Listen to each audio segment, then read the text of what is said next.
And here comes TikTok. Yesterday, I sent a self-tape in that was not my best work. Good morning. This is the morning report for the Working Actor NYC. The Working Actor NYC. Real life stories, practical insights, strategies you can use. Good morning, ukulele. Over on Instagram. Good morning, YouTube. Good morning, Facebook. Good morning, TikTok. Yesterday, I got B+ work out the door because I had to make a choice between being perfect and being remembered. Here's the situation. Last week, Matthew Glasner, who was a casting director, New York City casting director, who works with Doug Abel and Stephanie Holbrook, doing very prestigious work in that office, and is now setting up his own independent casting director office and work. Also, I want to mention a highly interesting, intelligent, and entertaining human being, a really enjoyable person to spend time with. But he was doing a casting access workshop through the SAG-AFTRA Foundation, which is an environment that I love because they are casting director workshops where you bring in your own scene, he critiques it, he gives an adjustment, and you do the scene again. There's a lot of interaction, a lot of question and answer, a lot of opportunity to try to build a relationship with each other. Here's the thing, I didn't get into the class. So I joined the wait list for the class. And when they need readers, they go to the wait list. So I did not make it in as one of the participants in the workshop. I made it in as the reader. So there are 2 readers for each class. There are approximately 20 students. I believe that the other reader read the first 9 scenes and I read the final 10 scenes with the actors who did make it into the class. Here's the catch. As the reader, you are not guaranteed an opportunity to perform the scene that you want to work on, but you can if there's time.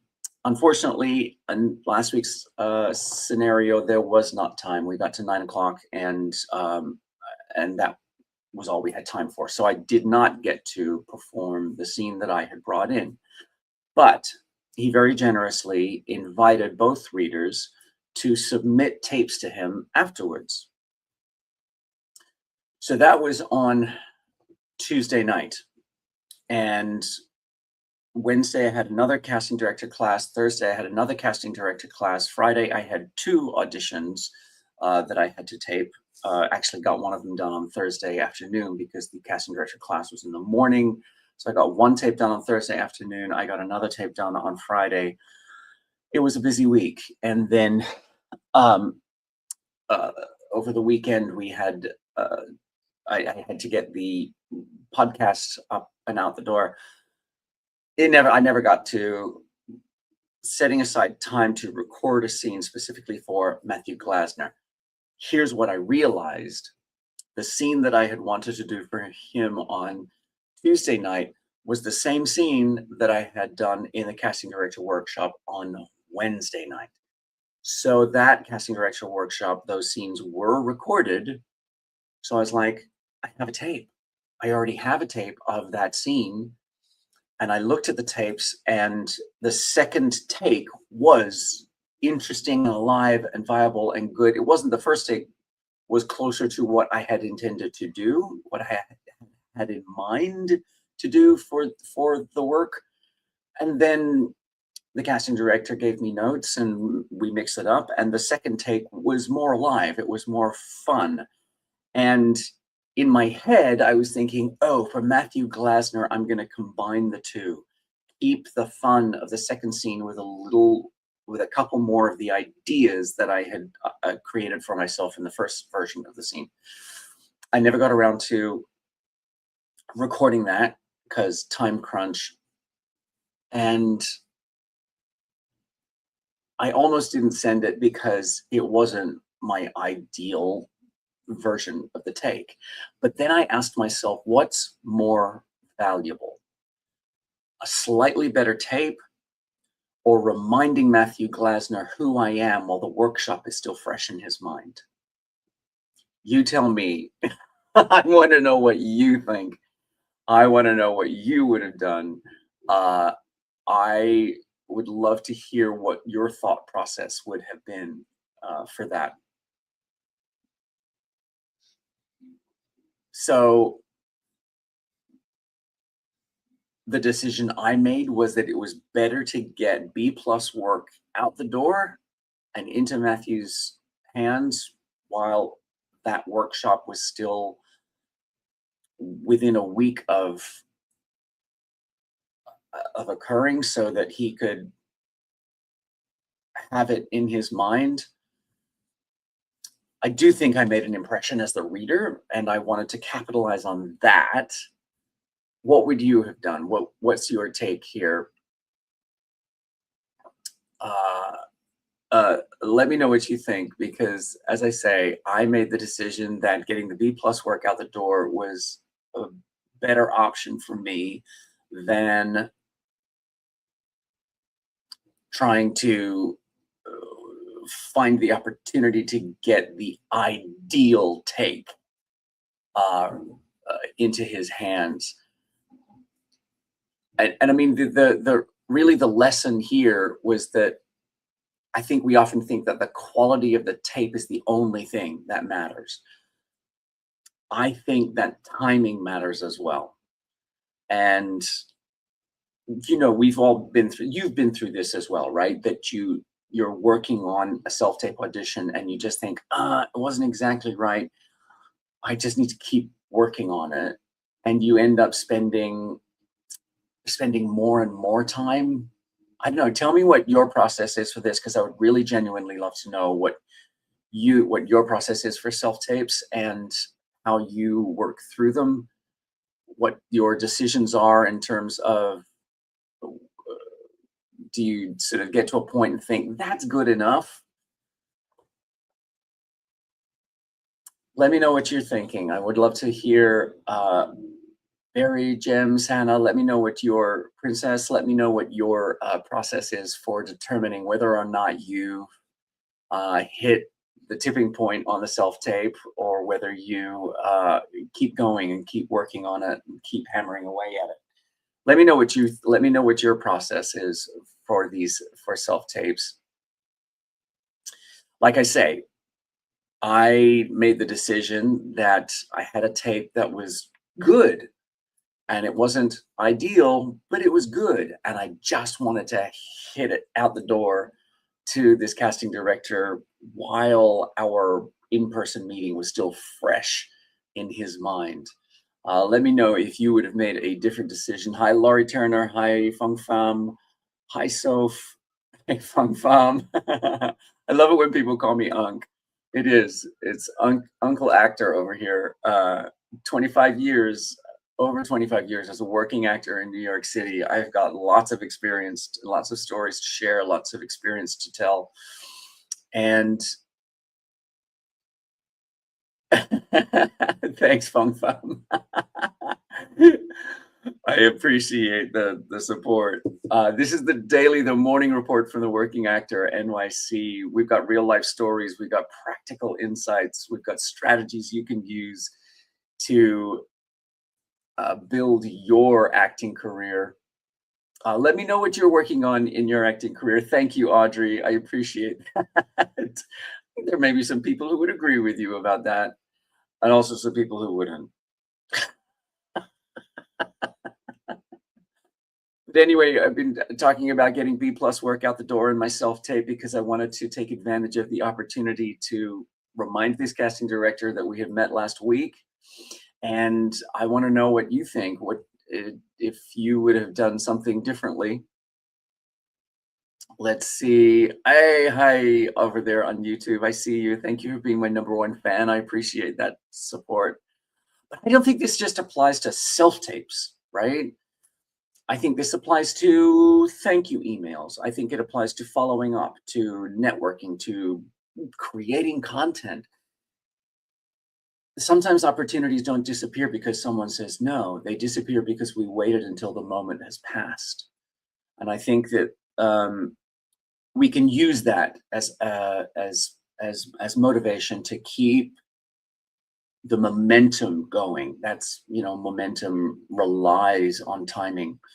And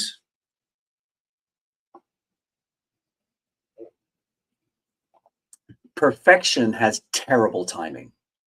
Let's be clear about that, right? What would you say is the biggest drive to get you to join the acting world? To get me to join the acting world or to get you to join the acting world? I think that most actors feel strongly that it is the thing that acting is the thing that lights them up. It's the thing that excites them and ignites them in a way that nothing else does.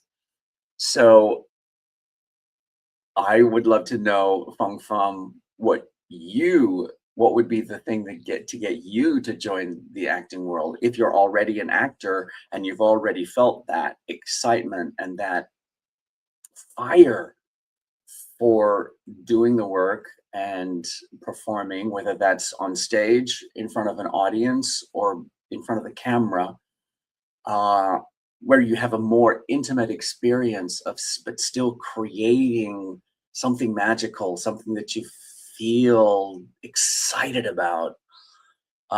If you've had that experience, let me know. I would love to hear what it felt like for you. Um, Feng Fang says, well, it is actually the thrill of being immersed in a certain situation. I love that. It is that thrill of uh, uh, allowing yourself to behave in a situation that you've never been in before. It's that thrill of what would I do, and you get to actually do it. It's not for real, but it's for real in that moment. You suspend your disbelief and you act as if it were true. Uh, I agree. It is just that thrill of doing it. Then, when you decide that you're going to do it professionally and you're going to make a living from it, like I have, I've been a working actor in New York City for over 25 years now. I've done Broadway, film, television, and I still love. So once you've hit that point that you've decided you're going to make a business from being an actor, then you have to become a business person as well. And that's the interesting. Hello, Kim Suho. I love that you're here. Thank you for being here. Thanks for joining me. This is the morning report from the Working Actor NYC. I'm here at 8 a.m. every morning on cross platforms, 8 a.m. Eastern, across platforms. We're here on YouTube, on Facebook, on Instagram, on TikTok. So thank you for being here. Interesting content from Oa Tana Siam. Thanks for letting me know where you are right now. Uh, but it is that thrill, Feng Fam, of you find that thing. For me, when I was a teenager, I was in an environment where I was surrounded by people who were great at sports. I was not great at sports. And uh, I found theater and I found performing, and I was great at that. Kim So I love that you're going back and forth about where people are when they're using TikTok. Uh, and I found that thing where I felt undeniable. I found that place. The theater was the place where I was like, oh, this I can do. This is where I'm good. Fun fact, I actually started acting by myself in my own bedroom, a couple of toy guns. Fair enough. Make believe, right? Acting is still make believe, and whether we started that when we were little kids in our bedrooms, or acting out at the for me, I sort of feel a little bit like I remember performing at family barbecues, picnics, that sort of thing. So I hear you. It can start early. I I think in primary school I was the prince in a play that we did about the princess and the pea.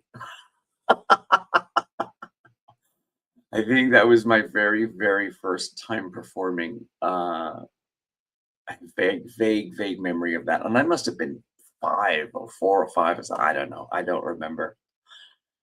But I'm still doing it, still here. Hi, Malaysia. Hi, Mr. Nobody from Malaysia. When was I in Malaysia? I was in Malaysia in January of 2024. Oh, that seems too long ago. Oh, just the best food. We went up into the Cameroon highlands, visited a tea plantation. We went to Kuala Lumpur. Uh, yeah, I had a wonderful, wonderful time in Malaysia. Oh, we went to Penang. Uh, Spent a little time on the beach, but mostly it was about enjoying the old town and such a wonderful time. Food adventures. Loved roti canai. It's one of my favorites. There are a few restaurants nearby here in New York City where we can get roti canai. It's food adventures. We just love food adventures. Nasi lemak, had plenty of nasi lemak. Um, what was the other? Oh, I feel like we had some rendang while we were there as well. Oh, now you're making me hungry. I haven't had breakfast yet. Mr. Nobody, you're making me hungry. Ketupat rendang. I don't remember ketupat. I can't remember what type of rendang we had, but the other thing that I loved, I have not been to Vietnam. One of my dear friends just spent a few months traveling through. Vietnam was her main stop, but she also went to Laos and Thailand, but she wanted to spend most of her time in Vietnam, and I'm just dying to go. I do love Vietnamese food. You're a lot of There's too much to choose from. That's the thing, and I'm an adventurous eater, and I love a food adventure. I think that's the main reason to travel. All right, friends, I still have work to do today. I still haven't nailed down the workshop that I'm creating, which will be out before the end of the month. Your acting uncle is putting together a workshop. Let me know if you'd like to join. Send me a DM or a comment wherever you are, wherever you are watching from. Hi. Oh, wow. Lots of people. I'm gonna make you laugh and enjoy. Thanks for being here. What have I performed in? I've done 3 Broadway shows. Mary Poppins is the one you would have heard of. The other 2 you probably wouldn't have heard of unless they're a huge super fan. Scandalous, The Life and Trials of Amy Semple McPherson, and Title of Show is my Broadway debut. Cult favorite. Hi there, Jody Arias, 26. Thanks for being here. So those were the 3 Broadway shows that I've been in on television. Elspeth, Gossip Girl, Full Circle was the Steven Soderbergh 6-episode drama that Steven Soderbergh created. I was in that. So yeah, I've made a living for over 25 years as a working actor in New York City. Um, so yeah, that's what I've been in. Thanks for being here, friends. I have to get to work on my workshop so that I can get the details posted of you. Feng Feng wants to know, have your parents been supportive throughout your career? They have. It's interesting. They just didn't know anything about it. I think they were skeptical but supportive, and so certainly encouraged me to find something to fall back on. And I was just like, no, I'm not going to need something to fall back on. And honestly, it was kind of true. When I first arrived in New York City, I did have to support myself by working in restaurants. but I gave up restaurants over 10 years ago now, which thankfully. I do still have a side career. I am a landlord. We have a two-family home, so I have a rental apartment that I rent out. So, I mean, and I know very few actors who don't have a variety of income streams. Even, I guess, the most successful actors that I'm very good friends with has rental properties. So I feel as though once you get to a certain point, uh, being a property owner is a good side career. Um, but yeah, I try to. I have always my motto has always been the work always shows up. I've always got something to do. I've always got an income coming in, and now I have diverse income streams, and so you know it works. So my parents were skeptical but supportive. So that's a really good insight and motto. Thanks, Fong Fong. The work always appears. The work always comes from somewhere. Something always shows up. That has been my experience, and I hope that's something that you can use in your career. I'd love to know what kind of performance you do in Vietnam, Phong Pham. Are you still performing today? Let me know. Um, I'd be yeah, I'd be really interested to know what the performance opportunities are like in Vietnam because it's not something I know about. Early in my career, when I was still living at home in Australia, I got the opportunity to perform in Thailand. A property developer built a huge 1,600 seat auditorium in Chiang Mai in northern Thailand and asked an Australian producer to put shows into it. And so I had the opportunity to perform in Thailand in Chiang Mai for 3 months, which I just loved. Oh, it's such a great adventure. Fong Fong, well, I don't perform anymore, but yeah, we did like reenactment of monumental events in our history. Reenactment, that is absolutely performing, my friend. I'm glad you had that opportunity and that you felt that thrill. I know, I love that you felt that thrill. Hey, friends, I am going to tick off. This has been really fun chatting with you all. Thank you for joining me. This has been the morning report from the Working Actor NYC. I'll be right back here tomorrow at 8 a.m. Eastern. Please come back and join me and let me know what you're working on in your acting career. Wherever you are in your acting career, you got this. Keep going. All right, my friends, I'll be right back here at 8 a.m. tomorrow. I'll see you.